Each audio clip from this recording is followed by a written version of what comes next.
Aš ir mano kolega Darius esame 10 litų kupiūros herojai. 10 litų yra meno kūrinys, kuris mūsų lūpomis šneka pats už save. Aš pakalbėsiu apie 10 litų banknoto kompoziciją, o mano kolega Darius Labadiena. pašnekės apie spalvinę gamą.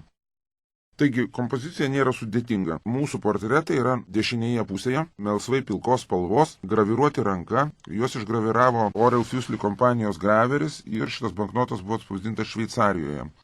Nuo portretų kairėje pusėje yra didelis skaičius 10, nominalas, oranžinės spalvos. Po juo yra propelerio motyvas, taip pat yra banko pirmininko parašas, ženklas akliesiam trikampis, taip pat sutapimo ženklelis, lėktuvėlis. Kai banknotą paimi ir pakeli prieš akis ir pažiūri kiaurai, tai tiesiog turi reversas ir aversas idealiai sutapti. Taip pat banknoto apačioje, kairėje ir dešinėje pusėje, o taip pat viršui kairėje pusėje yra nominalai 10. Taip pat yra metai ir praeina sidabrinis siūlelis kaip apsaugos priemonė. Taigi kompozicija nėra sudėtinga ir tiek.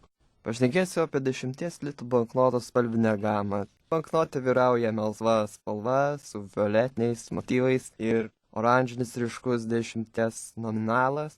Kitoje pusėje ornamentinė juosta atspausdinta offseto būdu, taip pat yra violetinė į melsva.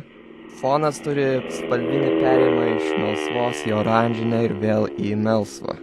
Tarsi vaivorykštinis efektas. Kolega, jūs pradėjot šnekėti Jonaičio banalybėmis, gal tiesiog atsipeikėkite ir šnekėkite savo kalbą, savo lūpomis.